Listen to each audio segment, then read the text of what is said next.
Blog Talk Radio.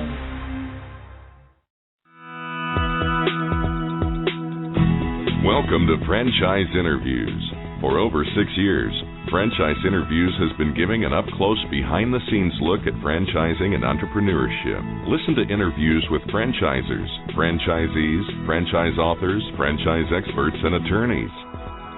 And now, welcome your host, Marty McDermott, and Franchise Interviews. Blog Talk Radio.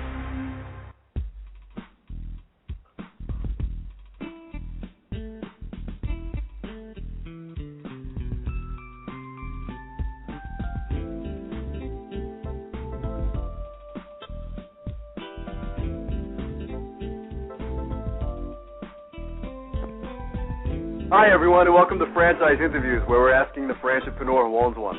I'm your host, Marty McDermott, with my co-host, Don Johnson, and if you've ever dreamed of owning your own business, then you've come to the right place.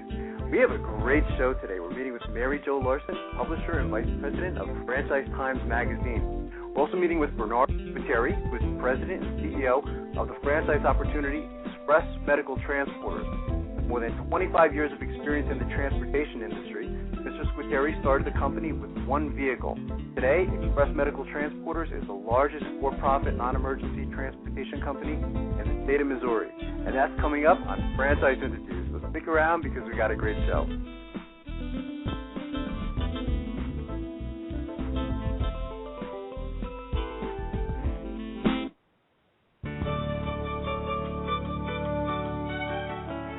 Are you one of those special people who are willing to go after your dreams and goals?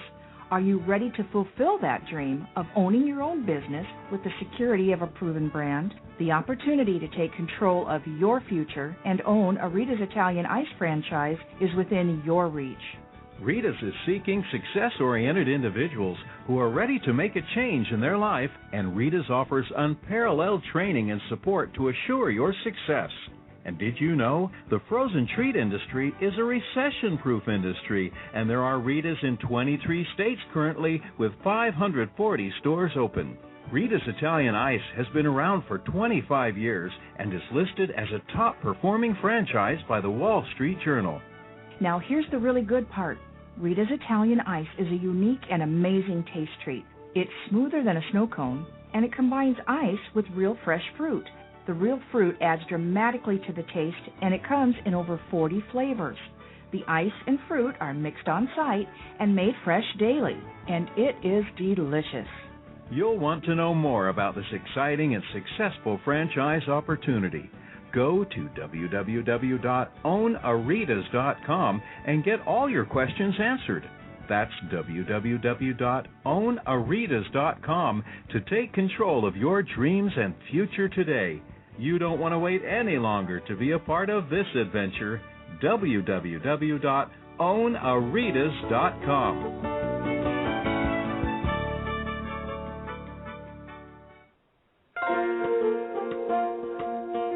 Who's helping build America one small business at a time? Franchise Inc., a free consulting service. For years, Franchise Inc., a national company, has been helping people franchise their business concept and help folks like you own a franchise. With over 2,500 franchise systems out there, it can be awfully confusing. Don't take chances with your future. At Franchise Inc., we've done the homework for you. We can help match your interest and background with the franchise that's right for you. And we only work with proven franchise systems with a solid reputation and track record of success. The consultants at Franchising can help you with your short and long-term wealth strategy. Give us a call today and we'll send you free our best-selling book, Solving the Puzzle of Owning a Franchise. Remember, it's not just owning a franchise, but finding the right one for you. Call us at 800-961-0420 for a quick consultation to discuss what's important to you, your business, and your future. The service is free. The book is free. What do you have to lose?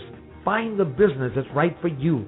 Call Franchise Inc. at 800-961-0420.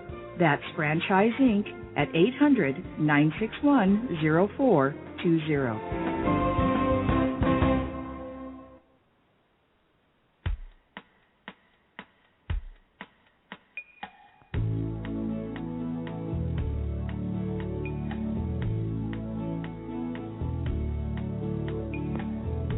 Hi, everyone, and welcome back to Franchise Interviews, where we're asking the franchipreneur who owns one. I'm your host, Marty McDermott, my co-host, Don Johnson.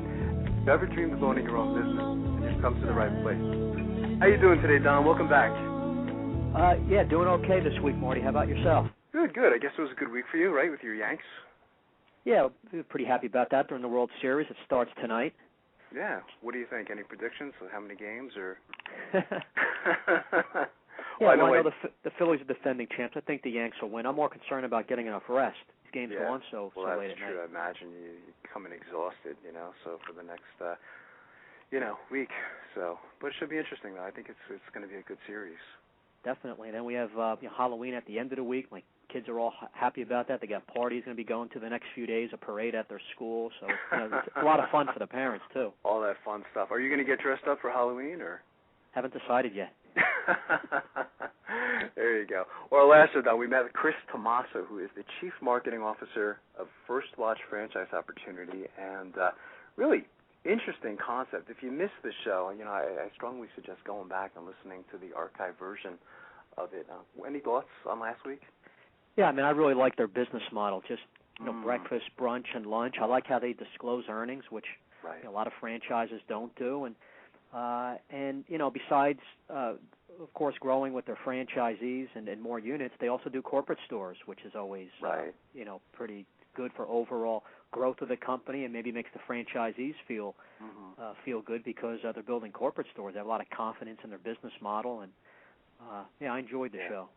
Yeah, I think that's a good sign. I don't think they're under any pressure to sell franchises either. Did you get that impression? They're not looking to say, okay, well, in 2010 we need to sell 500 of these.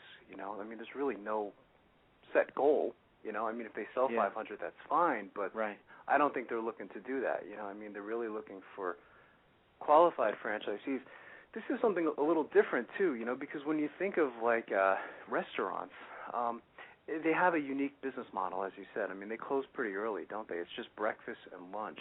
Right. So for the franchisees, they're home by the end of the day, so it does fit a certain lifestyle. If you're going to get into a food franchise, from our experience of doing the show 3 years, you put in some pretty hefty hours, don't you? I know you were in that business as well, so.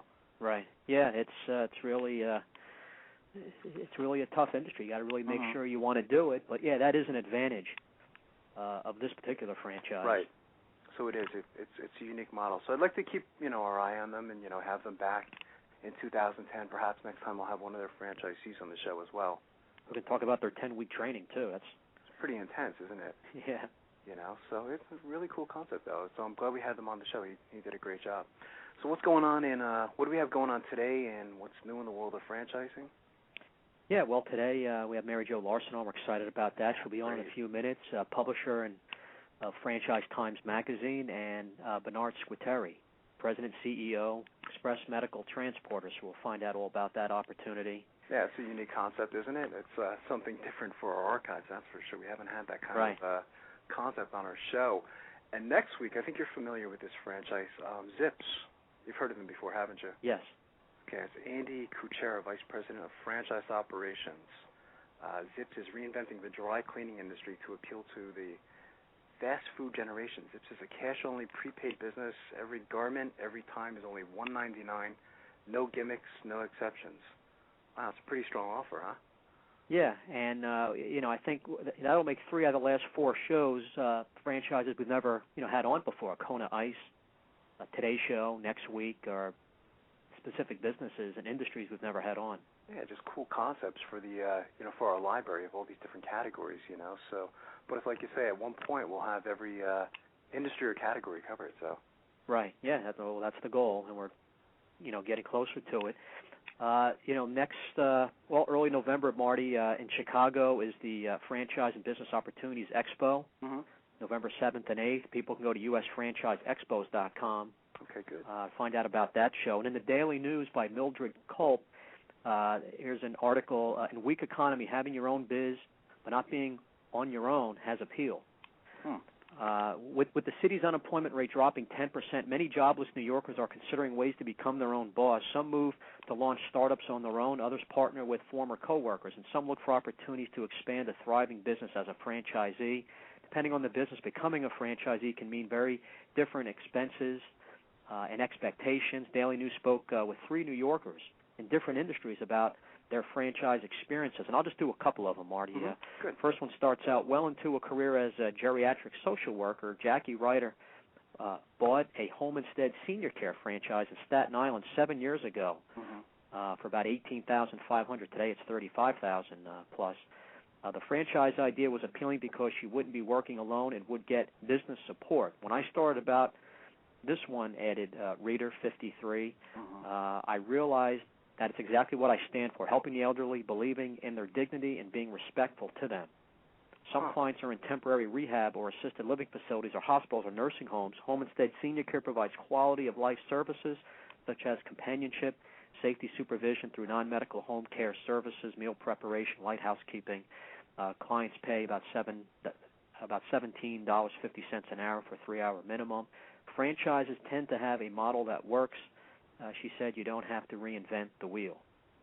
True. So first story of somebody who kind of made a decision because, maybe just not because of the business model specifically, but wanting to help, the elderly. Well, that's we've said that, in many instances, that's a real feel-good franchise opportunity, isn't it? It's one of the things where, yes, it does provide you the opportunity to make money because the market is so huge and it just keeps getting bigger and bigger.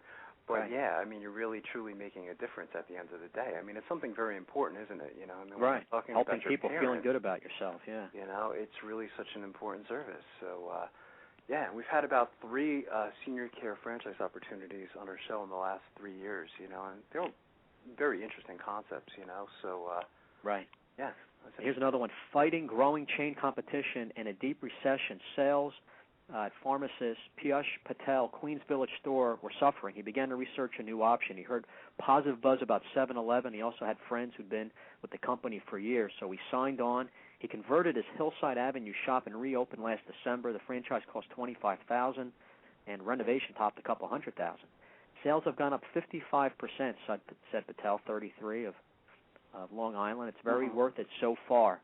Patel, who prefers to be called Peter, loves the constant promotions and incentives, a stream of new products from headquarters, and the freedom to stock most merchandise customers request. They have a good marketing program, and the point-of-sale system makes it much easier to maintain your inventory. He said, franchising has made my store profitable again.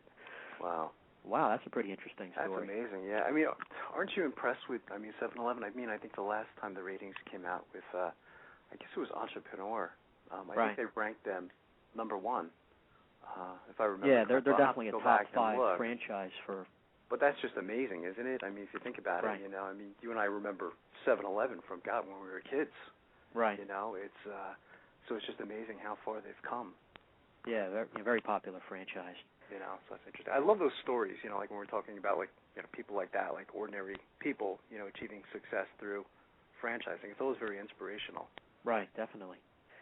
Here's something, Marty. Focus on franchising in the Wall Street Journal by Julie Bennett from Franchise Times Magazine. She has a year of change. Right. Yeah.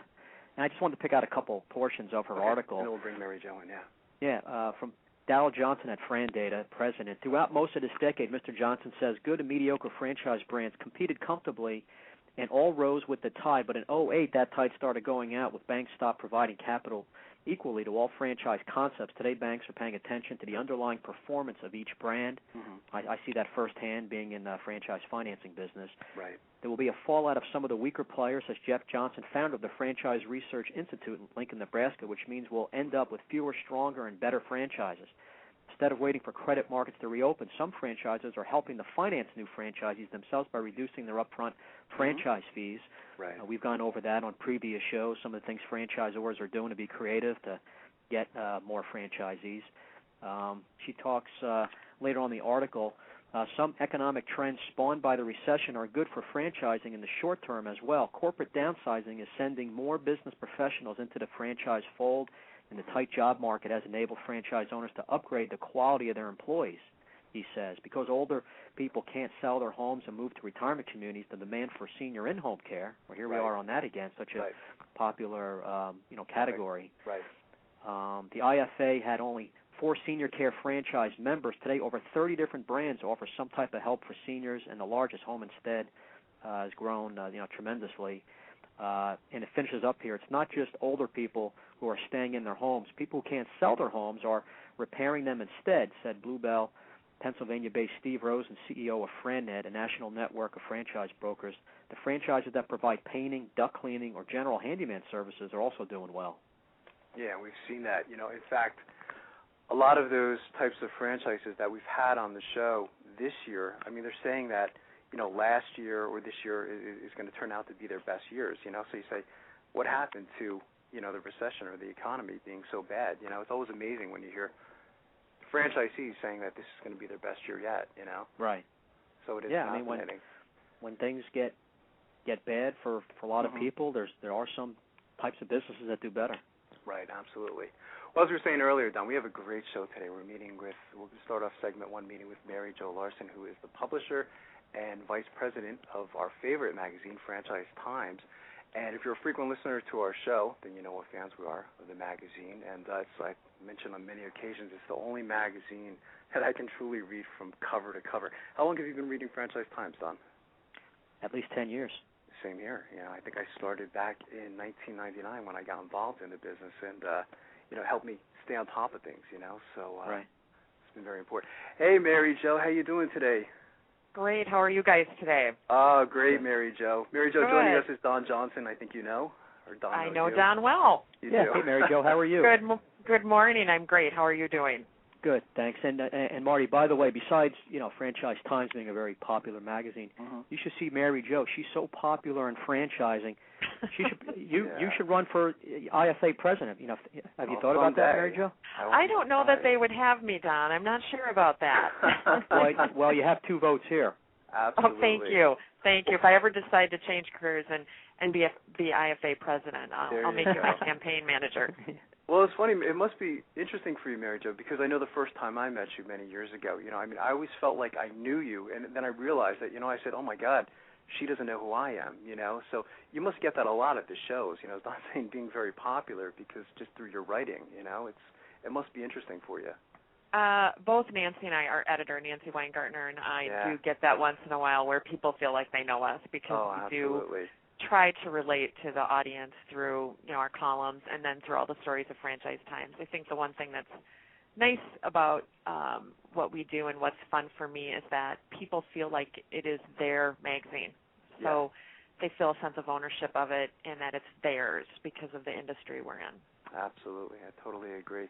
I thought we could start off, Mary Jo, you can explain, how you got involved in franchising. What were you doing before joining the company? Well, I have been with this company for 19 years. So I had a job in a marketing communications job years ago before I joined Franchise Times. And we weren't Franchise Times right away. We were Restaurant Finance Corp., and we had a newsletter, which we still have, that talks about restaurant financing for multi-unit restaurant companies. Right. And then about 10 years after I joined the company, we purchased Franchise Times from Crane Communications in Chicago. They decided it just wasn't profitable enough for them, and we're a much smaller company than Crane's, and we thought we could do it, and it's really turned out to be a great thing for us, and it's been a fun ride being part of this magazine. Absolutely. And there's no stress in your industry, right? Everything runs smoothly there? Magazines have had some stress these days. Publishing hasn't been an easy place to be, but we have a great readership and we're in a niche market, and we are really blessed to have Franchise Times, I think. That's true. Anything new or interesting going on right now, Mary Jo? In franchising, I agree with, if you're talking franchising, Don, I agree with you. The service businesses are really doing well. We're seeing stress, of course, in restaurants. I think the consumers are seeing that as very discretionary, and there's a lot of trade down, and you may have discussed this in previous shows, but we're really noticing that that's an issue. McDonald's is doing great. They're posting favorable comparative store sales every quarter. So, people are trading down, as we call it. They're moving from casual dining down to fast casual, which is like a Panera Bread, or down to a McDonald's. So we're seeing that. We see, and this is something I know that, Don, you guys both have a financing background. And the one thing that we're seeing is financing is really tight, and you've probably discussed that a lot this year. But what we're seeing is franchisors starting to step in and fill that void a little bit. We're not seeing a lot of them yet, but we are seeing them. If they want to grow and help their franchisees get financing, they have to step in, where before franchisors typically took a very hands-off attitude to financing franchisees. So we're seeing some of them come up with some creative programs. They're working directly with finance brokers themselves to try to get financing for their franchisees. So that's been an interesting development. Yeah, they've been forced into it because, like really should have been something they should have been doing all along, getting a little more involved and making sure the franchisee is on the right track and getting pre-qualified and all that. How about all the low investment franchises that are being sold? Really a boom in that, the home-based, service-based, which is really not surprising, lower investment size, but that's a lot of the franchises being sold these days. I think it's going to be hard to sell a larger brick-and-mortar franchise where there are a lot of upfront costs. We see that if there's in real estate, even though people can find good sites right now, I think it's a little bit more difficult. Those high investment franchises, you're right, it is a little harder for them right now. The low investment is a little bit easier, but people, they don't have as much in their 401k either, so it's not the boom time like in other recessions. Right. For franchising. And what stories do you have going on for next month's edition? That once I get it, I bring it home, my wife gets mad 'cause I'm not paying attention to the kids. What's going on that I have to read? Well, we hate to be a cause of stress in your family, Don, but I appreciate that you're reading the magazine and that you like to read it from cover to cover. That's fabulous. We're talking about the IFA's 50th anniversary. They're going to be 50 in 2010, and so what's been interesting is we've taken a look back at the International Franchise Association to see how they've grown, how they started, and how they've grown, and how they've changed. That they started out as a very fledgling, small organization, and they've had over the years their ups and downs. They had financial trouble, and how did they get out of that, and who took the helm to get them kind of get that ship righted and steered in the right way.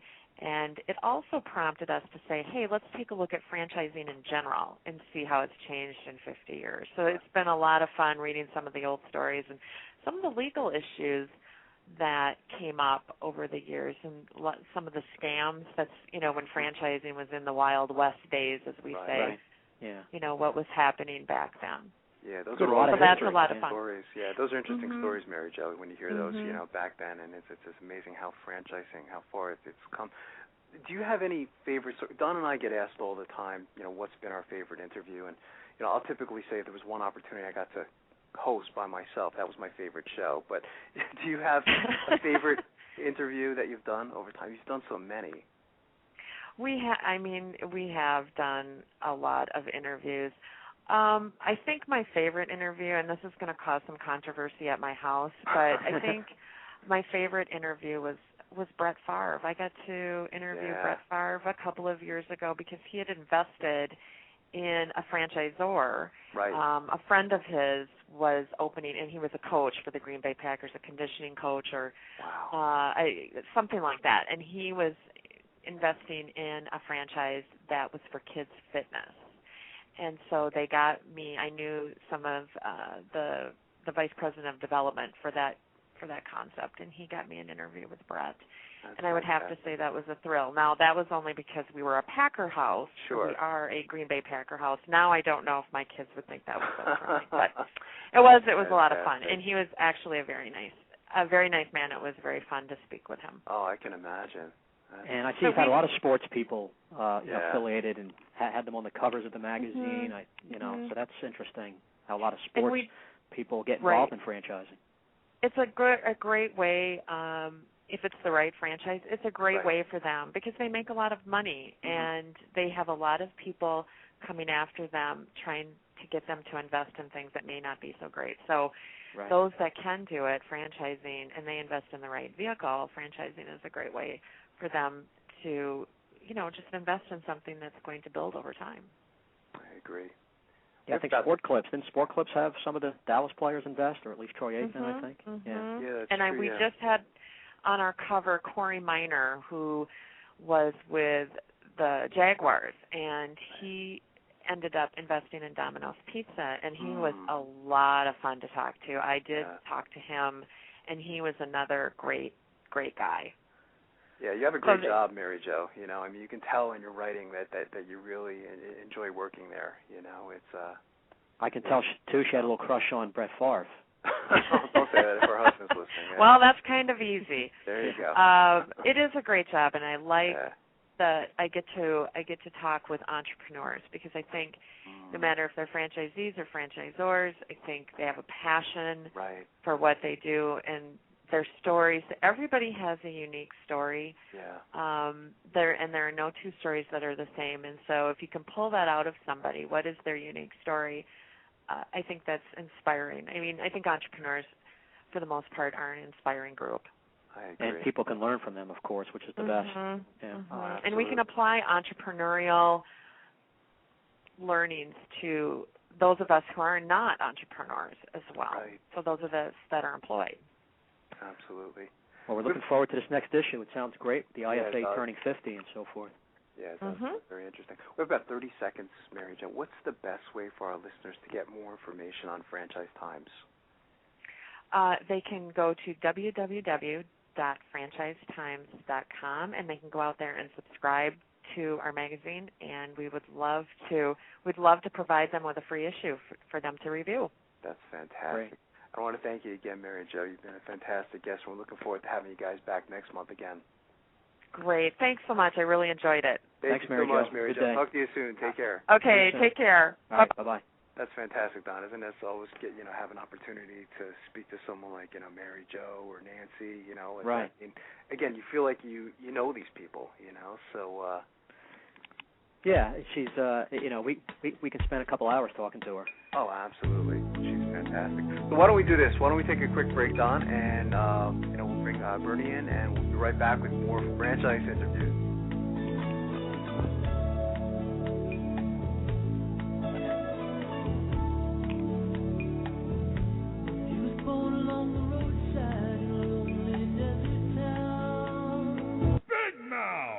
Okay, you've got my attention.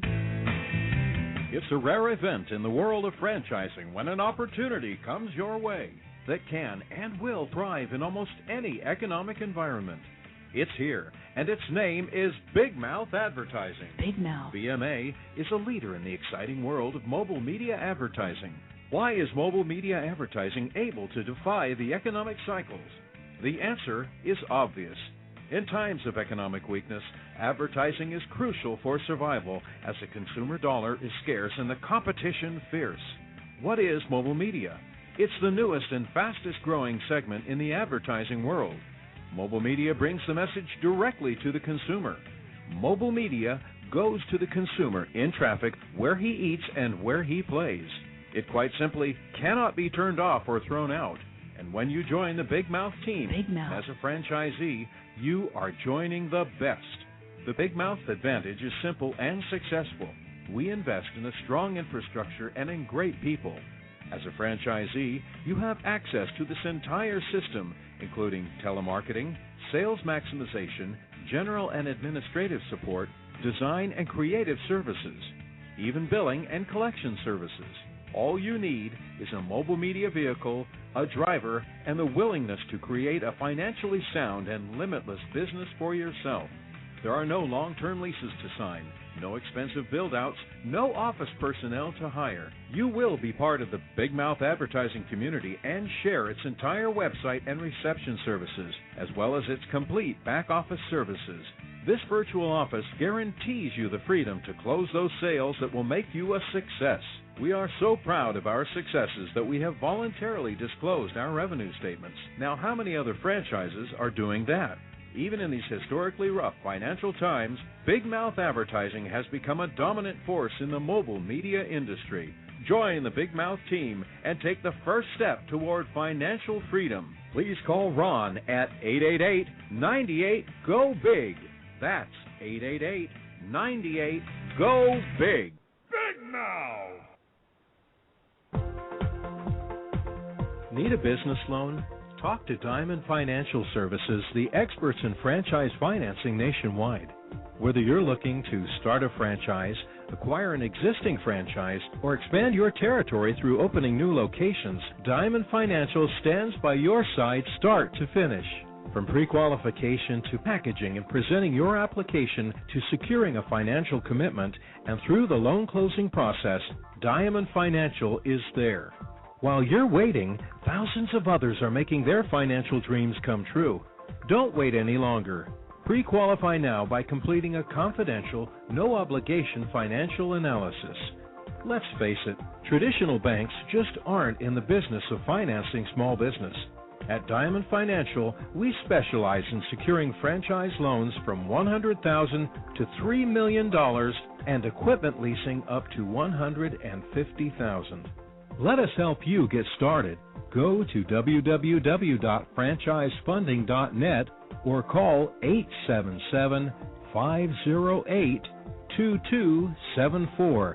That's franchisefunding.net, 877-508-2274.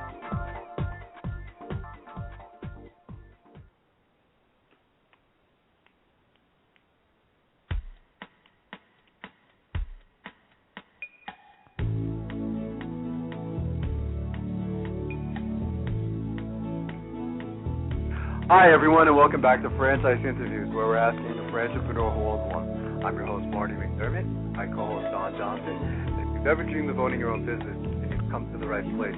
As we were saying earlier, Don, we have a great show today. We're meeting with Bernard Squitieri, who is the president and CEO of the franchise opportunity Express Medical Transporters. And with more than 25 years of experience in the transportation industry, Mr. Squitieri started the company with just one vehicle. And today, Express Medical Transporters is the largest for-profit non-emergency transportation company in the state of Missouri. Hey, Bernie, good morning. Welcome to the show. Good morning. Thank you. You're welcome, Bernie. Bernie, joining us is my co-host, Don Johnson, and I know, Don, you wanted to say good morning to Bernie. Thanks for coming on, Bernie. We appreciate it. We're looking forward to hear about your story. Where are you calling from today? Actually, I'm calling from New York City. I'm a native New Yorker, and I'm here for the World Series. So wow. I'm here. Great. Who are you rooting for? Yeah, Don's a big fan too, Bernie, of the Yankees. My dad is from the Bronx, my family's from New York, so that must be exciting for you. It is, and I'm a native New Yorker. Like I said, I'm from the Bronx, and haven't been back for a while, so it's exciting. Oh, I can only imagine. Part of having you on, Bernie, was getting 2 tickets for Game 2. There you go. We knew, right? Yeah. Absolutely. That's fantastic. Bernie, what were you doing before starting Express Medical Transporters? It's a really fascinating concept. We haven't had this kind of concept on the show in 3 years, so really different. Actually, I was in the transportation business in New York City prior to my relocation in 1993. Mm-hmm. I was in the cab business, actually, in New York City, and as you know, everywhere you pull out, there's a taxi cab. That's right. In the city here. We relocated our family into Missouri back in 1993, and transportation in mid-Missouri was like non-existent. I couldn't believe it. So I saw it as an immediate opportunity to take my knowledge of the business and start this one-car taxi cab company in Missouri, and from there it blossomed into a very large company. Yes, tell us how that all happened, Bernie. Maybe go over the history a little bit when Express Medical started. Please do that. Back in 1996, all the states in the country are actually regulated and mandated by the federal government to provide transportation to every Medicaid recipient. Mm-hmm. And being from the East Coast, transportation is everywhere. But I had the idea. People take this idea in Missouri, there's no transportation around. Who's going to transport all these Medicaid patients? Right. So I started this one-car operation back in actually March of 1996, and I called it Express Medical Transporters with one vehicle. And I started contracting with some managed care and HMO providers as well as state Medicaid. And I found that there was a tremendous need for senior care services for the elderly, disabled, and so on and so forth. And it just continued to grow and grow and grow. And like here we are right now today, our sales in Missouri are exceeding $7 million a year locally, just for one location. That's amazing. Yeah, it's really, you're in the right place at the right time, Bernie. Time is a lot. That's fascinating. Yeah. So when did you think that the process of franchising would work for that business model, Bernie? You know what? I was thinking about it for several years, and I was approached by a lot of HMOs and asking us to expand our services into other states. They needed really good quality transportation providers, and reading that the senior care was the number one growing industry in franchising, what better model to have is, transporting seniors back and forth to medical facilities, doctors' offices, state Medicaid, so on and so forth. So I took my knowledge of the business, and I went up to a company up in Chicago, and I said, here's my concept. Do you guys think I have a franchisable product? Because I did a lot of due diligence and realized, I was the first guy to the block to say, I'm going to franchise non-emergency medical. So the company I franchise is the company I went to go see, and they said, absolutely, you have a franchisable product, and not only do you have a franchisable product, you'd probably be the first guy in the country to launch it. Right. And so that was my motivation behind it. And then, Bernie, how do you describe your service now to a prospect? How do you describe the franchise system to someone who's interested in investing right now? What we tell them is, this industry across the country is a $6 billion a year industry, non-emergency medical. And you see ambulances all over New York City. And we tell people that there's a tremendous need, that a lot of people today, baby boomers are making their own now and saying, we want to invest in a business, but we don't want to go on the high-end business. But, our business is not, bricks and mortar here. We're not reinventing the wheel. It's pretty simple. Right. We've systemized a lot of the technology where we put everything in manuals and so on and so forth, where we could teach someone that comes off the street says, I've never been in the logistics business, but can you teach me the business? And we bring that to the table. We also bring some synergies to the table where we've partnered with some of the largest insurance companies to provide insurance for the franchisees and buying power with vehicles and so on and so forth. So, in our first year, we've gotten up to like 7 franchises in first year franchise. For an industry, it's unheard of. That's great. Well, I think that's a good point. Being a simple business, it's a needed service. It seems like it would be a nice fit for franchising, and I can understand why you're having some nice growth. Yeah, we're having some growth, and the good thing is we're giving a lot of support. A lot of the people that we have on board, basically everyone that we have on board that has a franchise, has never been in the logistics business at all whatsoever, and they are experiencing tremendous growth. They call me up every day and say, I need some more vehicles. Where do I get some more vans? We have a new contract coming on board, and as we continue to grow this national presence, it's going to continue to grow and grow. And as you know, healthcare, senior care, any service business today, that's the industries that are thriving right now. Right. That's interesting. Who are your franchisees, Bernie? I mean, what were their backgrounds before getting into this? I'd love to have someone that has some logistics experience. We can teach them the business. But we have a woman, our first franchisee, who actually has an MBA. She worked for Sara Lee, FC Johnson, and she came to me. She says, I've been the manager of procurement for 22 years, and I've been sitting on an airplane and watching my kids grow up, and I never see them. And I decided I want to sit home and be a stay-at-home mom, but I want to be an entrepreneur and start my own business. So we could take anyone that has any experience, really, and teach them this business. It's not, really reinventing the wheel here. So, we're looking for someone that's got some good financial backing as well and has some intelligence. The rest of it, we can teach the business to them, and it's not something that's really complicated. It's not really that, price-driven where it's, like a McDonald's or something like that. It's a soft spot for people. Absolutely. Yeah, and I think it's one of those, and Don and I were talking about this industry earlier, Bernie, I think it's a feel-good type of business, too, that you guys are providing a well-needed service, I mean, it is very important. So absolutely. I think that's important for your franchisees as well, to feel good at the end of the day. Absolutely, and you know what? Honestly, it really is. We have myself and as well as my partners involved in this. Everyone has gone through the same training that everyone goes through, and at the end of the day, they say, you know, these people are really feel good about the service you provide them. And we teach our drivers, you know, if you're not caring, sensitive individuals, this is not the place for you. We want people that are going to get out of the car and not just let somebody out at the curb, walk them into a facility, hand them over to someone. How you feeling today? You know, walk them up to someone. You know, and today, you know, we feel that our business is definitely a niche business, and it's definitely a need. It's all over the place. Yeah, I would agree with that. One of the questions we've been asking on the show recently, Bernie, is has technology played a role in your business? I mean, is technology important to this type of franchise? Yes, it is. And actually, we have partnered with a big, large company in Atlanta to have some proprietary software that we have that we bring to the table. It's a GPS-driven, very economical system. It's probably one of the most economical systems out there that we can teach people how to auto-dispatch to vehicles and so on, so you can locate where all your vehicles at, you know what speed they're at, and so on and so forth. So the technology part of it, you know, we're systemizing the Internet as well as we have an intranet system where all the franchisees can talk to one another and share information and, you know, have email systems throughout the entire system.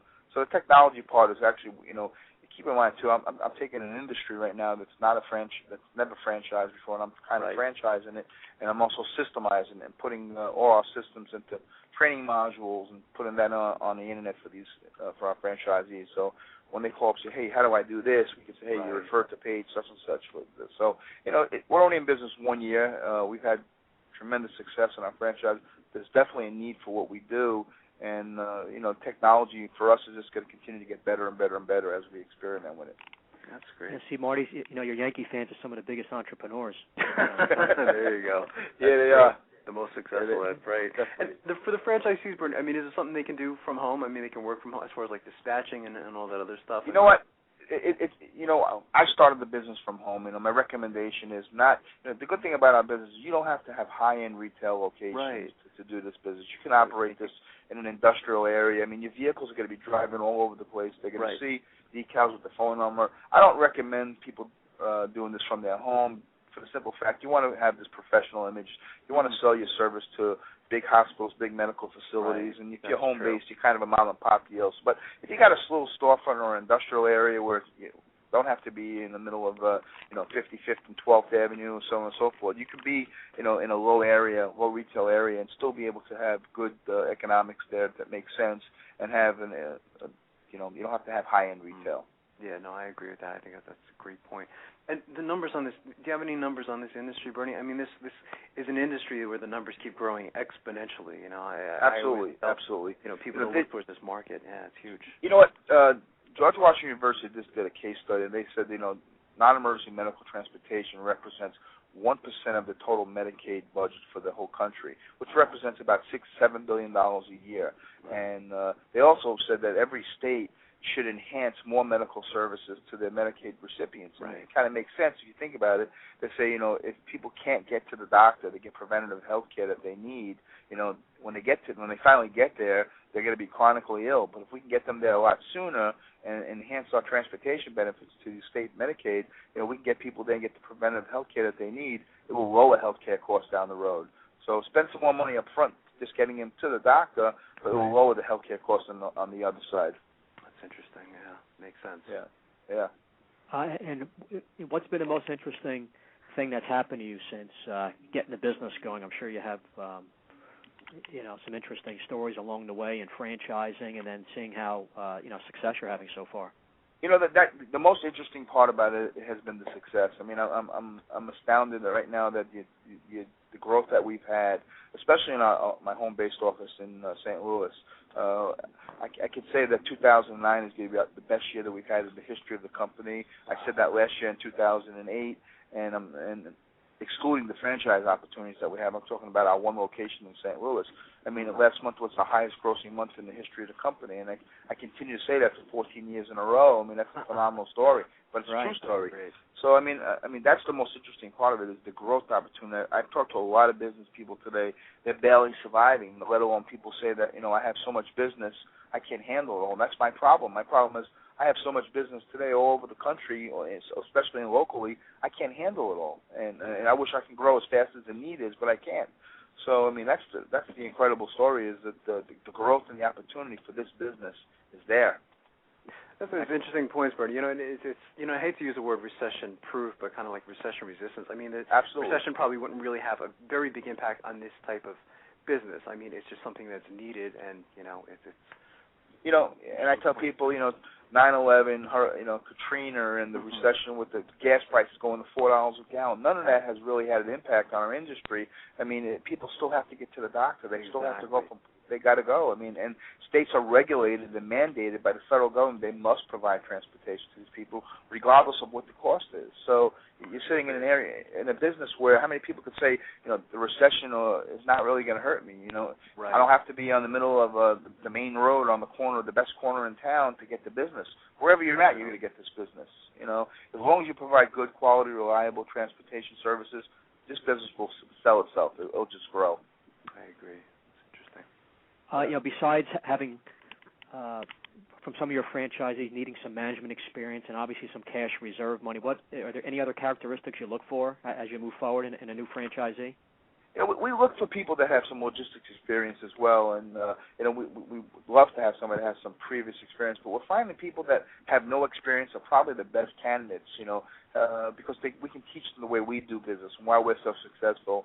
I was at a convention last week in Las Vegas, and I was there, and I was talking to the limousine industry. And I'm saying to these guys, I say, listen, the limousine industry is really suffering. Here's another stream, revenue stream for you guys to get into, saying, hey, my vehicles are parked, Sunday to Thursday. Right. But on the weekends they're busy. But I need another source of revenue that's not going to be affected. So, here's an industry that can say, hey, we can do this business and really don't have a lot of upfront costs. We have a facility, we have dispatches, we have a room, we have parking, we have this, we have everything. So this is a business where you can just kind of enhance your other business, right. Especially even the cab industry where they want to get into another revenue stream. This will be a good fit for them. We talked to some nursing home people a couple of weeks ago saying we want to create our own transportation department. Maybe we can buy a franchise and have another revenue stream, bring our own patients in as well as provide service to the community. So, I mean, we can look for anybody that has, some business experience and teach them the business. Yeah, there's a lot of options, it sounds like. There are a lot of options. There's a tremendous lot of options. Bernie, we have to take a quick break. Are you able to stick around for another quick segment?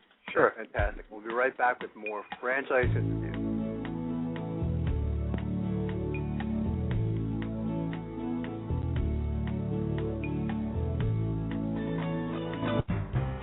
Franchise Interviews. For over 2 years now, Franchise Interviews has been giving you an up-close, behind-the-scenes look at franchising and entrepreneurship. Through our website, franchiseinterviews.com, where you can hear and read interviews as well as get tips from some of the most successful sources in franchising. And our weekly franchise radio show, where each week you get to hear a new interview with franchisors, franchisees, franchise authors, experts, and attorneys. And our free franchise newsletter, which is a must-read for anyone looking to buy a franchise. And don't forget to listen to our podcast, Great Quotes in Franchising. For more information, go to franchiseinterviews.com or call us at 610-905-2919. That's 610-905-2919.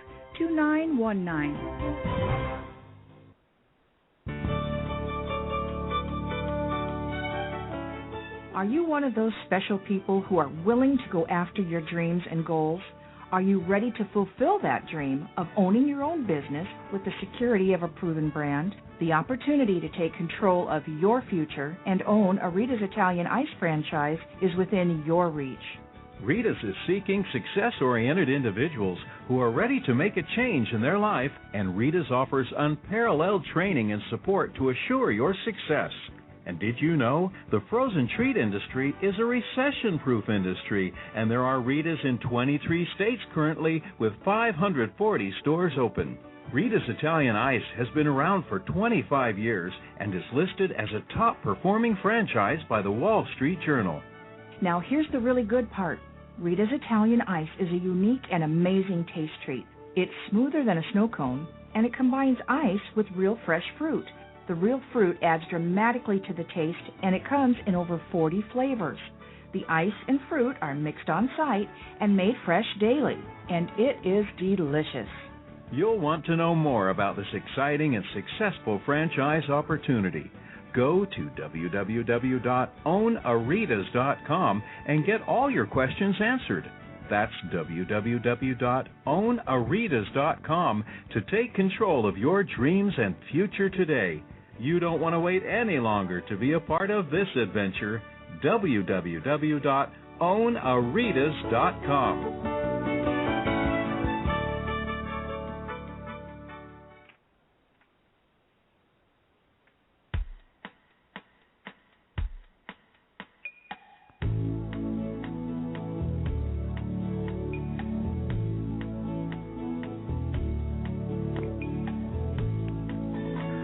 Hi, everyone, and welcome back to Franchise Interviews, where we're asking the entrepreneur who owns one. I'm your host, Marty McDermott, with my co-host, Don Johnson. And if you've ever dreamed of owning your own business, you've come to the right place. We have a great show today. We're meeting with Bernard Squitieri, who is the president and CEO of the franchise opportunity, Express Medical Transporters. And Don, I think I'm up. Bernie, the next question I want to go to is, what's the training like for your new franchisees? We put our franchisees through a 2-week training course in Missouri. They come on site, and we put them through a 2-week training course. And we can break that up 1 week at a time, 2 weeks if they want to do 2 straight weeks. So we put them through every aspect, from driving the vehicle to assisting in loading and unloading of passengers to billing aspects, HR compliance with all the federal requirements. So it's about a 2-week training process. Okay, great. And is there a typical day for a franchisee? I mean, from the morning till, I guess, the time they go home? You know, this business is, I tell people, it's an ever-changing environment from minute to minute. You walk in at, 6, 7 o'clock in the morning, you have vehicles on the road, someone's got a flat tire, you may have to go out there and get it changed. Right. But, I mean, the atmosphere changes. But the typical day is, you got your vehicles on the road, people are calling in to get transported. Mm-hmm. The business is actually busy from, early morning, really early in the morning, to about 4:30, 5 o'clock in the afternoon. And we tell people we operate like a doctor. When doctors are closed and, holidays and stuff, that's when your business is kind of slow. But we've actually went into another area of transportation. A lot of people don't know this, too, that it's still considered non-emergency medical, but it's a niche where we found is homeless transportation. We have a lot of student transportation. The federal government actually has the No Child Left Behind Act, and there's some other acts called the McKinney Act. Mm-hmm. And basically, doesn't mean a child is left on the curb and is living in the street. But let's say mom and dad get divorced and they go live with grandma and grandpa. Well, technically that child is homeless, and this, all states basically say they're mandated by the federal government they don't have to lose their education. Right. So we come in and we transport kids back and forth to schools all over the city that have to go to schools that don't fall on the bus route. Locally in St. Louis, we transport over 400 kids a day back and forth to schools that are under the homeless program. Wow. So I mean, there's a tremendous. I mean, the areas of business are just it's endless. I mean, you just continue to think about it. It's endless. Incredible. I'm sure you're always reminding your franchisees to always keep their fleet clean. I guess keep the vehicle. Absolutely, vehicle clean. We actually our location in St. Louis is a large location. We have a car wash, a manual car wash and a vacuum. But you want to have a good, clean appearance. Our drivers are in complete uniform. They have ID badges. All our drivers go through a very thorough background check for drug testing, alcohol testing, child abuse, elderly abuse, national fingerprinting. When you put someone in our vehicle, that driver has been certified and he's compliant with every federal requirement there is. And he's not a felon, he's not a convicted criminal, he's not a smoking person, he's never been convicted of a DUI, non-drinking, no points on their license. Our requirements for drivers are very, very high, and our standards are very high, and that's why we have great service. Right. So it seems like you have everything covered there. From your own experience in franchising and just in general, what advice would you give an aspiring entrepreneur looking to buy a franchise, whether it's yours or some other franchise, Bernie? I would tell them, to do their due diligence and understand what they're getting into. They can visit our website, emtusa.net, and learn everything. There's a video on there that tells everything about our franchise and what it does. But I tell people, whether it's our franchise or any business, people come to me all the time saying, what's the advice you can give me. Know what you're getting into. Make sure you're well capitalized. That before you go into a business, you have capital behind you, and understand that business. And if you don't understand it, it's a business. Our business, we can teach it to you.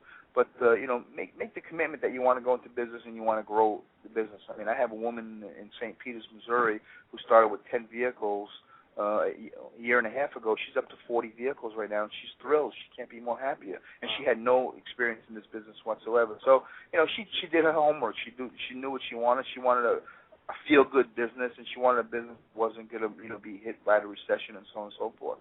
So, know what you're getting into and know what to expect, and look at the current system that's in place and see how successful it is. Right. I mean, that's great for someone who's looking to invest in your franchise. They can call up the other franchisees, and it sounds like they're going to hear nothing but success stories and growth. And that's actually how we've sold, number 3, number 4, number 5, and number 6 is, when people say, how successful is it? I talk to our franchisees. These people are not scripted. These people have no bias opinion. They'll tell you just how it is, and, proof is in the pudding. Go in and speak to them and meet with them and talk to them. And we give, in our FDD, we disclose all the current franchisees with their name, phone number, and address. And people, prospective franchisees want to come in, they feel free to call them, speak to them, talk to them how the business is and how the support is, how's the training. They'll see that there is a lot of support. 29 years of experience in this business that I bring to the table, as well as I have a partner that has a lot of systems that was in the franchising business on both sides, franchisor and a franchisee for many systems. So we bring a lot of experience to the table. And I can see where you're motivated, Bernie, being kind of a trailblazer, the first to do this. I know you mentioned earlier that's a lot of your motivation. So it sounds like you're doing everything, pretty well. I mean, you're on top of everything.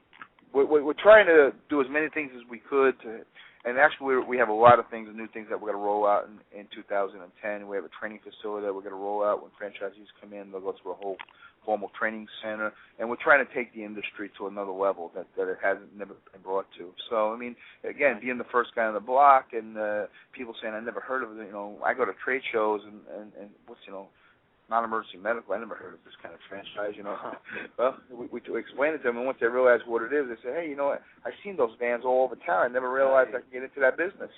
So, I mean, it really is. It's probably one of the best-kept secrets in business right now.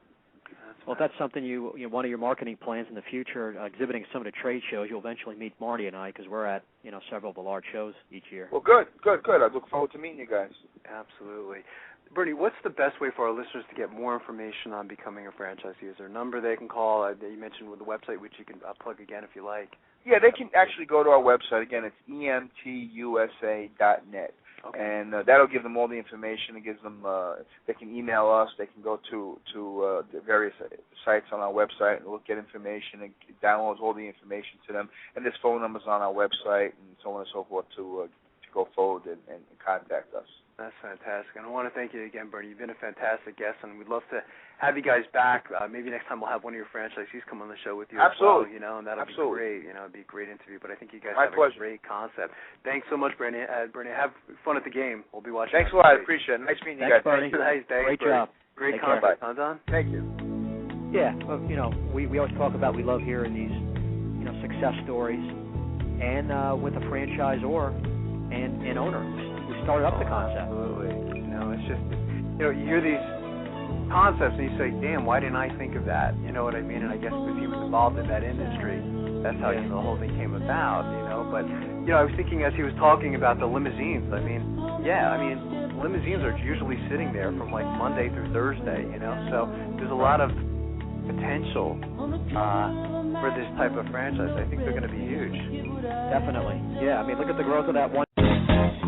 Franchise Interviews. For over 6 years, Franchise Interviews has been giving an up-close, behind-the-scenes look at franchising and entrepreneurship through our website, franchiseinterviews.com, where you can hear and read interviews as well as get tips from some of the most successful sources in franchising. Our weekly franchise radio show, where each week you get to hear a new interview with franchisers, franchisees, franchise authors, franchise experts, and attorneys. And don't forget to listen to our podcast, Great Quotes in Franchising. For more information, go to franchiseinterviews.com or call us at 610-905-2919. That's 610-905-2919.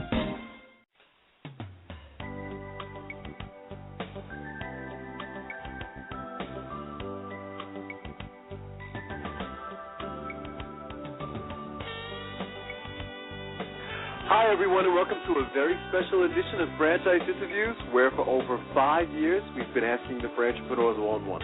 I'm your host, Marty McDermott, and I'm the president of Franchise Interviews, and we have a great show today. We're meeting with the president and founder of the Amramp franchise opportunity, Julian Gordon. And for more than a decade, Amramp has been serving the non-weight-bearing population with the satisfaction of easy accessibility to and from destinations and in-home mobility with exceptional products, superior customer service, and a unique distribution method through their invested franchise partners.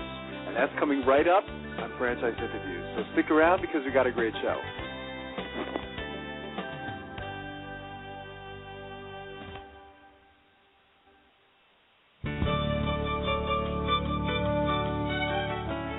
Are you one of those special people who are willing to go after your dreams and goals?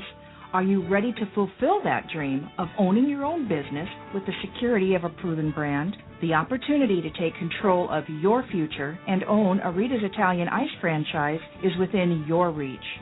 Rita's is seeking success-oriented individuals who are ready to make a change in their life, and Rita's offers unparalleled training and support to assure your success.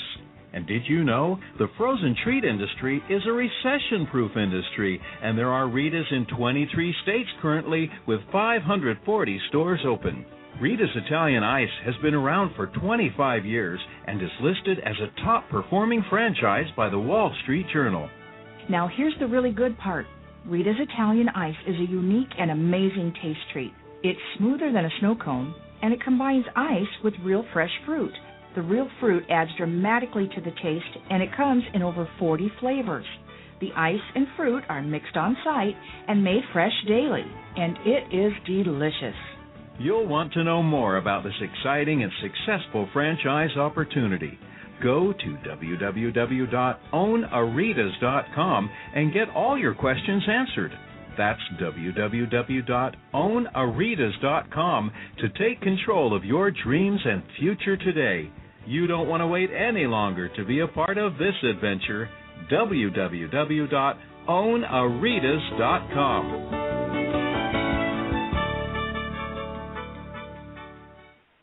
Franchisers, are you looking to reach aspiring entrepreneurs looking to buy a franchise? Are you looking to reach a highly educated audience on franchising? For over 4 years, Franchise Interviews has been giving an up-close, behind-the-scenes look at franchising and entrepreneurship through our website, franchiseinterviews.com, where you can hear and read interviews as well as get inside tips from some of the most successful sources in franchising. Check out our weekly franchise radio show, where each week you get to hear a new interview with franchisers, franchisees, franchise authors, franchise experts, and attorneys, and our podcast, Great Quotes in Franchising. Get 3 months of free advertising when you sign up for our 1-year package. For more information, go to franchiseinterviews.com or call us at 610-905-2919. That's 610-905-2919.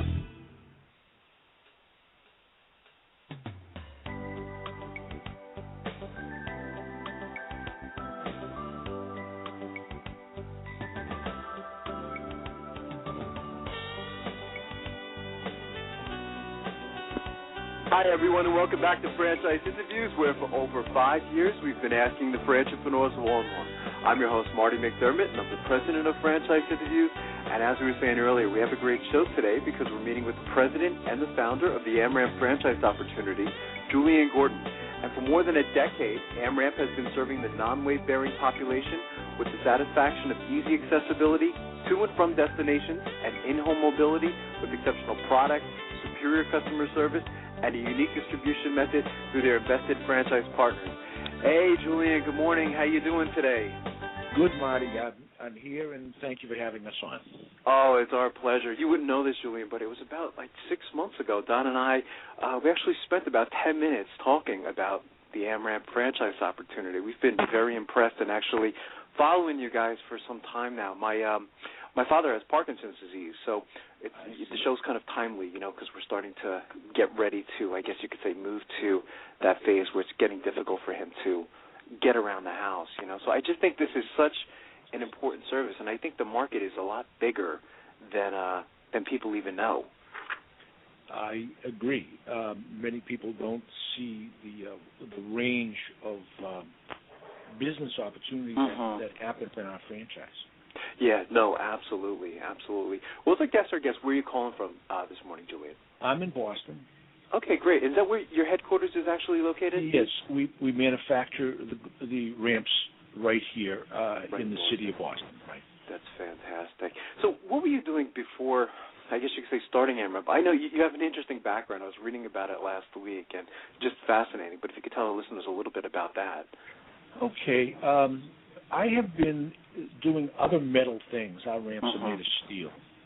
And prior to seeing the opportunity in ramps, we did other metal things for the building and architectural markets, things like stairs and railings and doors and such. And that business was very much cyclical based upon interest rates, construction, and many things. And we did well with it, but it just wasn't satisfying.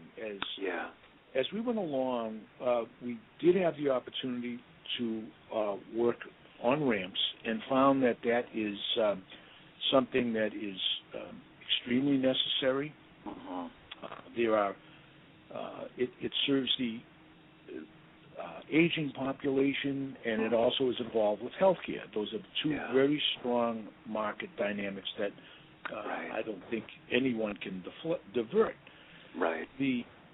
I ask people when they consider us, remember that 80% of healthcare spending is done in the last 20% of life. And the aging population and baby boomers coming to that point right now, the opportunity for things in healthcare is really exponential. The other thing that, Marty, focus on us and are driving our business is the fact that they don't want you in the hospital at all anymore. Right. They want to send you home the day before you get there. Why? Because it's cheaper for the insurer to take care of you with some home health care format than it is to keep you in an expensive major medical facility. That could be thousands of dollars per day, and it's much less expensive if they can get you home. We find, Marty, that many times they will discharge patients. The doctor walks in on Tuesday, says, okay, you can go home now, and we need you there on Thursday. That's one of the essential parts of our whole franchise concept. We have organized ourselves so we have coast-to-coast stock and warehouse through our franchise locations, so that when we get a call from a medical professional that says, we need to get mother home now, we don't have to ship things off the East Coast or the West Coast and take a week to get there. We do delivery in days, so it really serves that population. The other really important thing about this is that 45% of the folks who call us are not permanently disabled. There are things like accidents, skiing accidents, knee replacements, hip replacements. 45% of the ramps that are used are not needed permanently. Sure, there are many folks like your dad whose condition does not seem to have a turnaround in it, so that those are permanent installations. That's about 55% of it. Christopher Reeve used to rent from us, Marty, is offering us 3 times a month, anywhere in the country, just to get up on stage for 20 minutes. I saw that, There's a whole range of things that you can do to serve people's needs on a temporary basis. We do graduations. We do voting. Anywhere in the country, just for one day, we'll provide ramps so people in wheelchairs can get in and be able to express themselves in voting.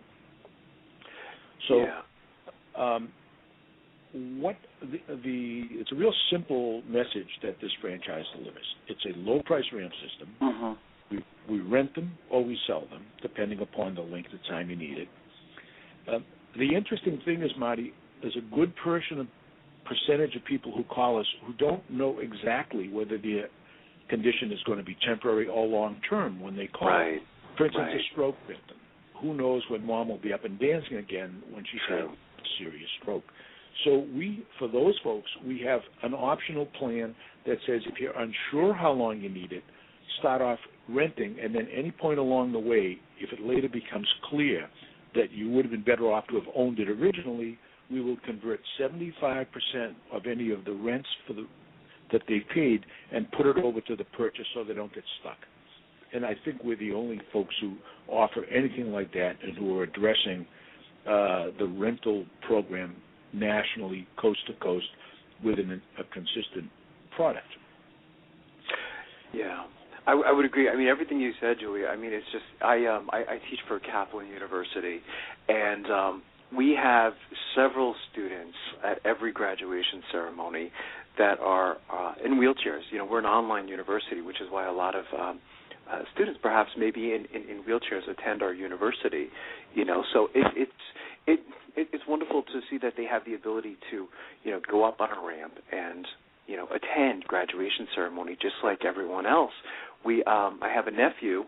This last summer, he had surgery on his foot, and of course they needed a ramp, you know, to get him up and down. But it's just, I mean, these ramps are really all around us, and they're just so important. They really, I call this, I think one of the reasons I loved your franchise so much is because I think it's a real feel-good type of franchise. I mean, you're really providing a difference in someone's life, aren't you? I mean, you have the ability to make money, but at the same time, change people's lives at the same time. So I think there's so many reasons. I was impressed with your franchise. Yeah, it's fascinating. How do you describe? I mean, if you guys were at a franchise show, Julian, and someone came up to your booth, a typical question is, you know, what do you guys do? How do you typically respond to the question? We initially would say to them, look, we're in a product that is sold or rented, serving the aging population and the healthcare market. That right away, if they've done any bit of research into franchising, they'll see that's one of the really more stable and growing segments of the franchise industry. Agree. Yeah. Marty, it's interesting. If everyone that we meet has had some experience in their life with their grandparents or a family member or a motorcycle accident, some good thing where they have some appreciation for people's issues when they can't get in and out of, when they struggle with stairs. Yes, absolutely. So I let them know that, and Marty, if I get an empathetic response from the person who's inquiring about the franchise, that's really what I'm looking for. If the first 20 questions are all about return on investment and the numbers, well, that's great.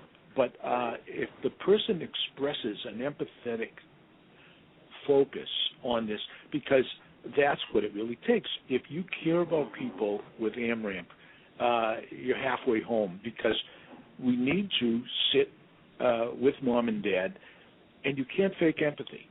If you're not the type of person who can communicate with them and make them have some feeling that you care about the situation and you can offer a solution to what they need, you're an Amramp person.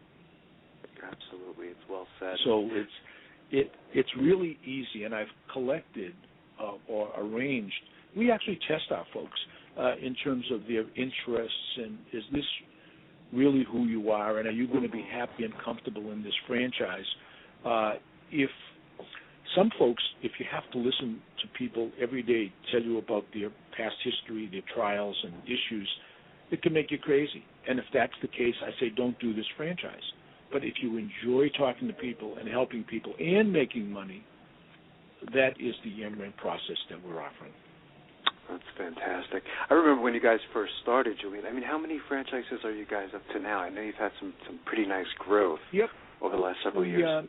We have 45 locations, including one in Canada. We just opened up our first in Canada, and we'll be going to England. We've had inquiry from most every country on the planet.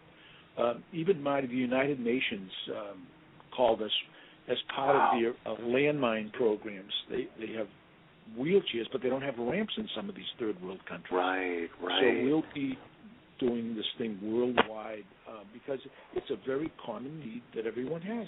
Older people struggle with stairs. And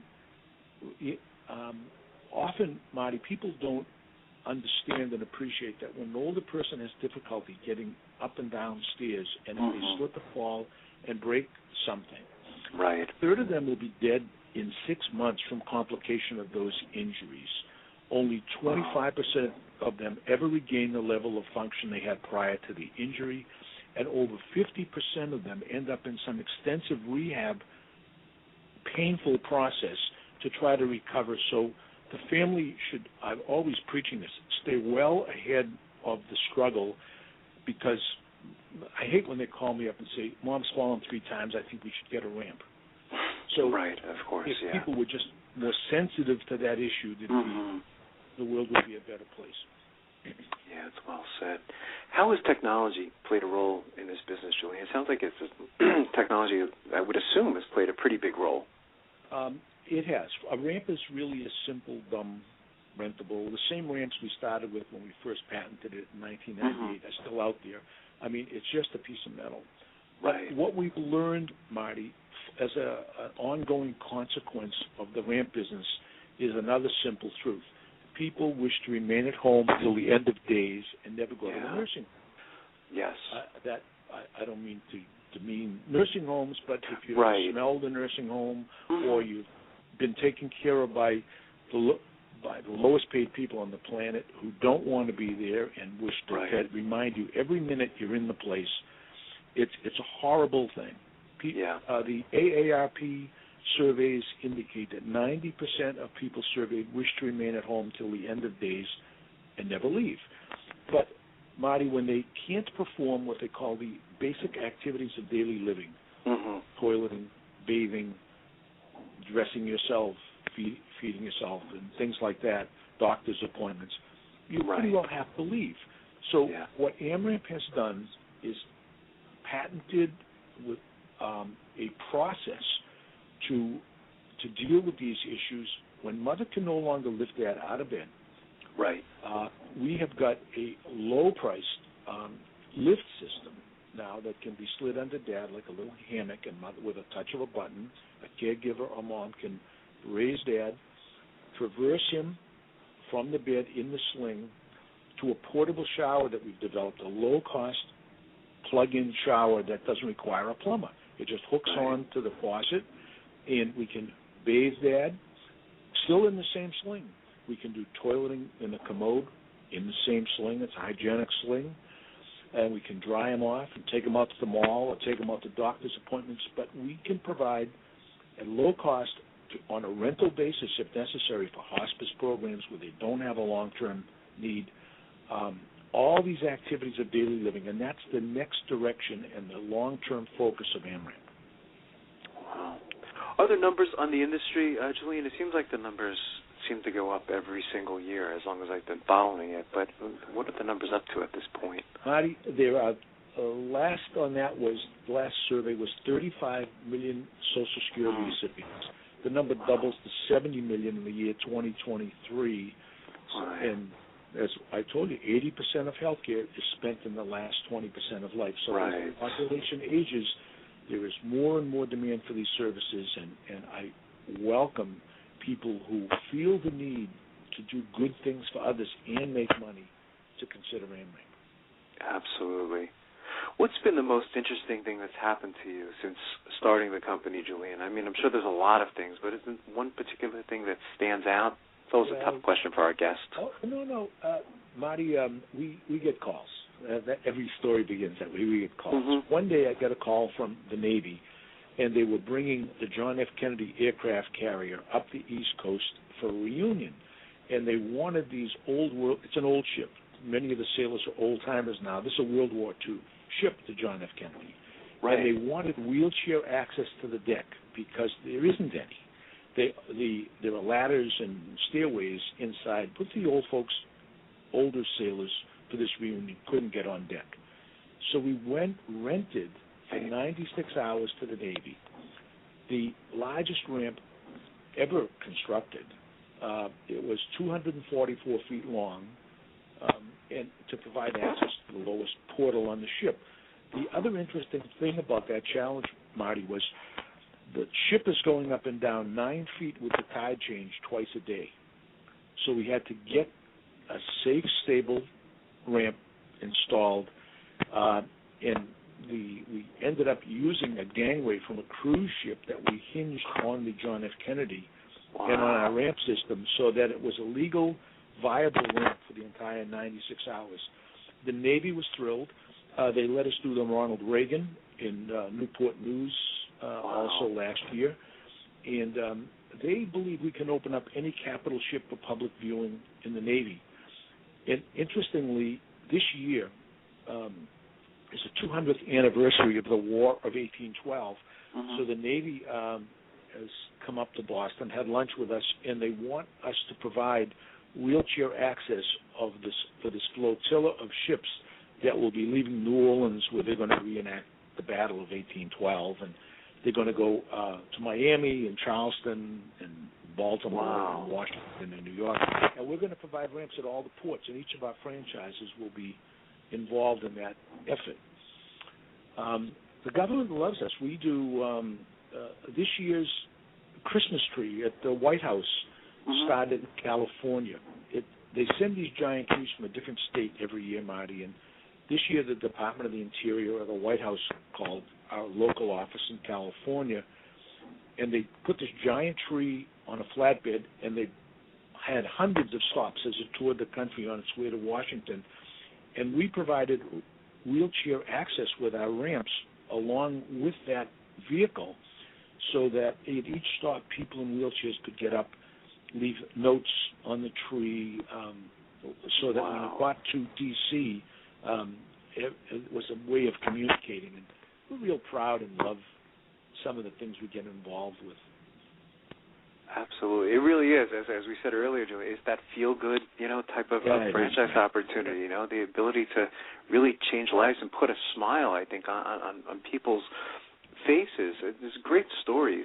What were your franchisees doing in their past lives, Joey? You spoke a little bit about the characteristics, but, I mean, did they have a particular background or...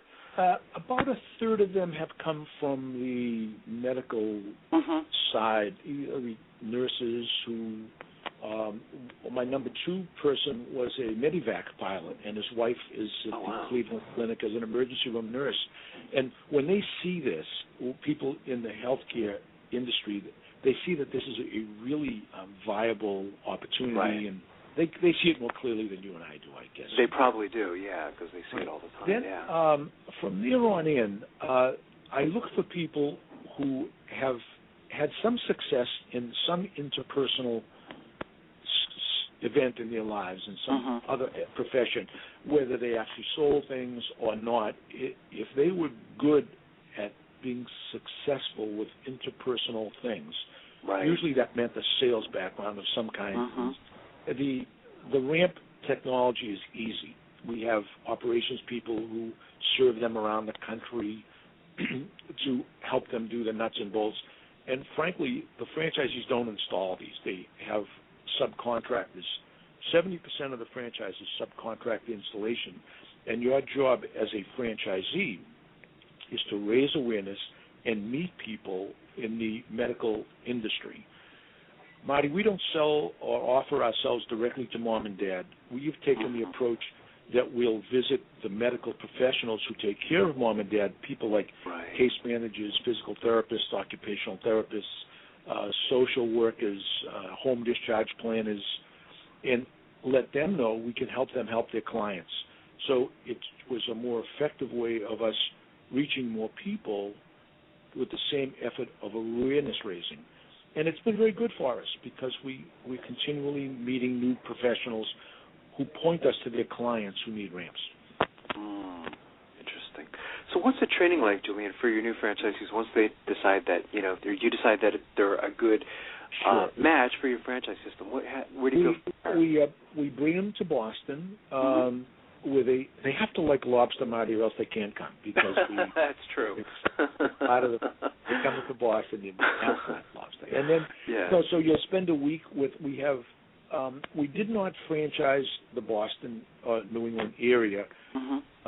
We have franchises in Vermont and Maine and Connecticut, but we kept Eastern Mass and Rhode Island as our prototype, so when we brought people in, they could have a real first-hand experience. We're doing our own sales, so you'll travel with our salespeople, you'll put together ramps, you'll learn how to do estimating, and meet the team here.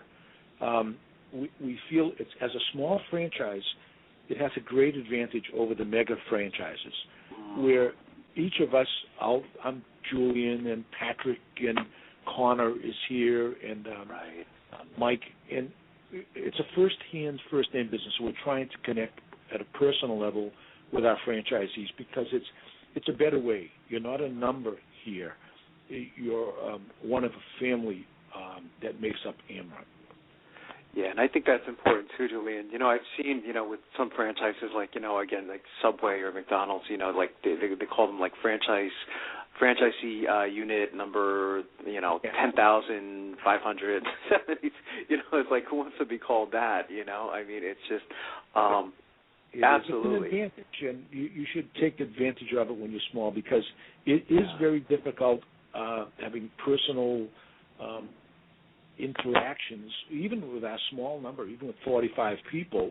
That's a relatively small franchise. It's not tiny, but True. It's not as easy when there was only 6 or 7 of us.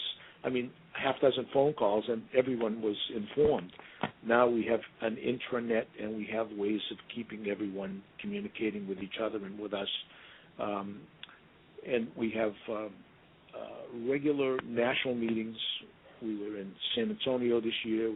We're in Freeport in the Bahamas 2 years ago, in Las Vegas and San Diego.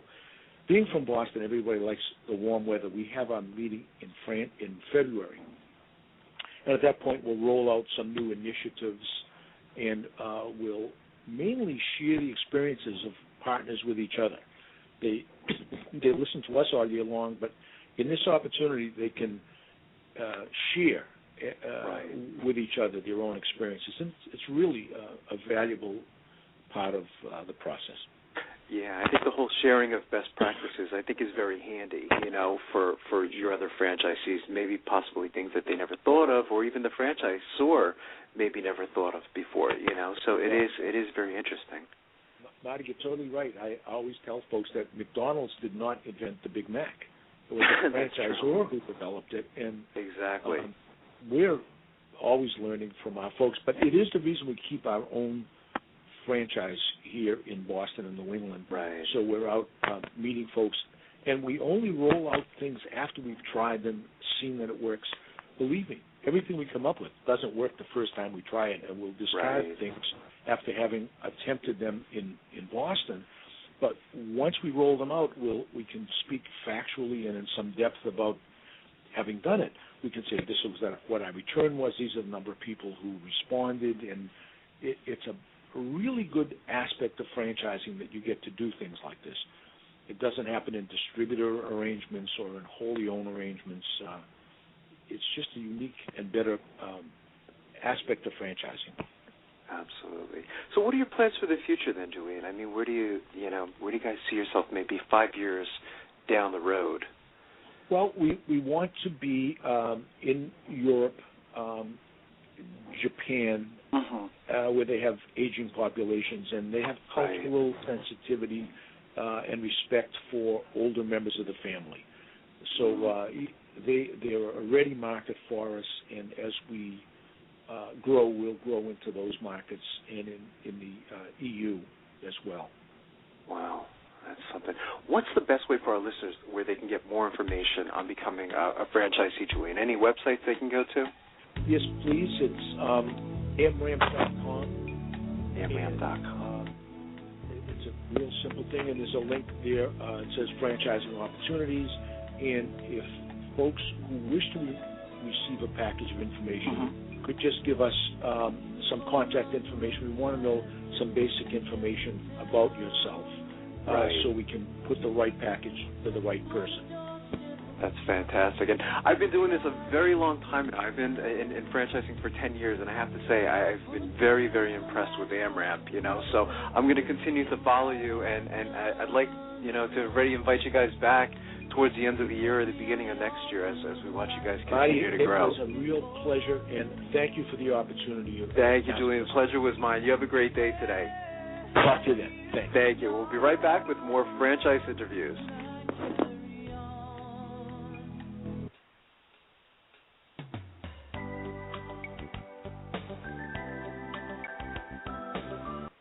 Franchise Interviews. For over 4 years, Franchise Interviews has been giving an up-close, behind-the-scenes look at franchising and entrepreneurship through our website, franchiseinterviews.com, where you can hear and read interviews as well as get inside tips from some of the most successful sources in franchising.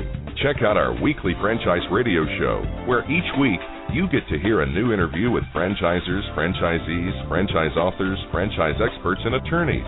And don't forget to listen to our podcast, Great Quotes in Franchising. For more information, go to franchiseinterviews.com or call us at 610-905-2919. That's 610-905-2919. Need a business loan? Talk to Diamond Financial Services, the experts in franchise financing nationwide. Whether you're looking to start a franchise, acquire an existing franchise, or expand your territory through opening new locations, Diamond Financial stands by your side start to finish. From pre-qualification to packaging and presenting your application to securing a financial commitment and through the loan closing process, Diamond Financial is there. While you're waiting, thousands of others are making their financial dreams come true. Don't wait any longer. Pre-qualify now by completing a confidential, no-obligation financial analysis. Let's face it, traditional banks just aren't in the business of financing small business. At Diamond Financial, we specialize in securing franchise loans from $100,000 to $3 million and equipment leasing up to $150,000. Let us help you get started. Go to www.franchisefunding.net or call 877-508-2274. That's franchisefunding.net, 877-508-2274.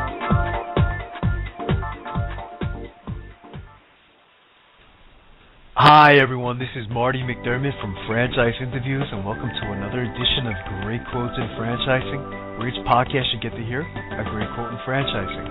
You know, Don and I have been hosting Franchise Interviews now almost 2 years, and almost have done 100 shows up to this point, and during that time frame we've had some fantastic quotes on our show.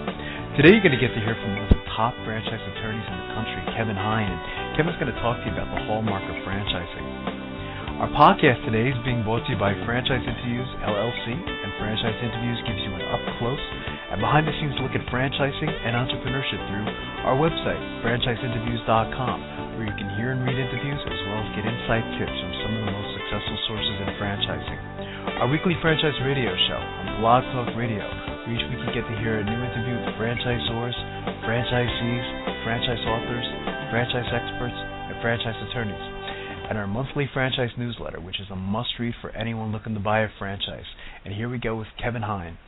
I think that people need to focus on is whether or not they can easily replicate their system.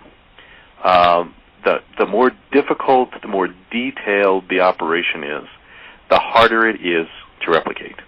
So, for example, take the food industry. You see lots and lots of franchise companies in the quick service restaurant segment, in the fast casual segment, but you see very few successful franchise companies in the fine dining or the white tablecloth segment. Sure. And the reason is that it's very difficult to teach other people to execute at that level. When you've got people coming in at a very high price point, they don't want just food, they want a good experience, and that requires a certain level of skill and expertise, and it's very hard to replicate that across restaurants, even in a single city, much less across the country. So you want to make sure that you have something that's pretty easy to replicate and that you can train people on, because frankly you want people to, you want your franchisees to come in and be able to duplicate what you've done, or you're not going to build a very successful franchise system. Right. I mean, that's one of the biggest reasons people invest in a franchise, of course, the money aspect, but because of this, the simplicity, hopefully, that the franchisor puts together. So this is a big part of you know, what you're talking about here, Kevin. Absolutely. And the hallmark of franchising, and I know that some people can be critical of this, but the hallmark of franchising is that you give people the same experience no matter what market they're in. Exactly. You know, and we all know that if we stop at a McDonald's, whether we're in Portland, Oregon, or Portland, Maine, that hamburger is going to be the same. Right. And it's the same experience, and people come to rely on that and count on that experience, and that's why franchising has been so successful in so many industries. Absolutely. You know, and the last thing I always tell people is that you better have a unique marketing proposition. If you're going to try and franchise something and it's already been done, then you're at a real disadvantage. If you're just going to roll out the next hamburger chain franchise and there's nothing unique about what you do, then people are not going to be interested in buying into your system. They want to know, how do I compete with McDonald's, not how do I stand out there as a me too in comparison to McDonald's. So whether it's a new way of providing the service, whether it's a new way of collecting money, whether it's a new gimmick in terms of getting people in the door. I think of Pizza Patrón, for example, the pizza chain out of Texas that serves predominantly the Latino market that recently started to accept pesos. Right, and I mean, that's a great marketing proposition. It's a way to say, look, yeah, we sell pizza, but boy, is this ever, you know, a unique way to get people in the door, people who have different currencies and who have different issues. You know, we're gonna service that market. That's something unique, and that's one of the things that makes that chain particularly unique, and therefore it's able to attract people to become prospective franchisees. Yeah, that pizza chain got a lot of PR too, Kevin, from that whole thing. You know, by doing something different. You know, it was they were pretty much in every national newspaper across the United States. Right. Well, you know, there's the old saying that, you know, good PR or bad PR is the same. It's going to drive people in the door.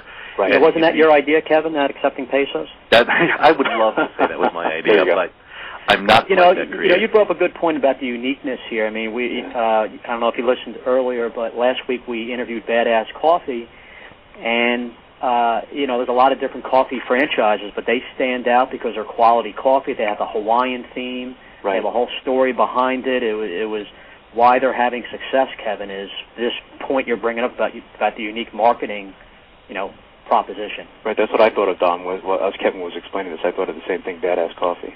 Yeah. Well, and I think that's a great example. There's lots of coffee purveyors out there. Right. What's the hook? What's the hook to get people to buy the franchise? And more importantly, what's the hook to get new customers in the door? Exactly. Right.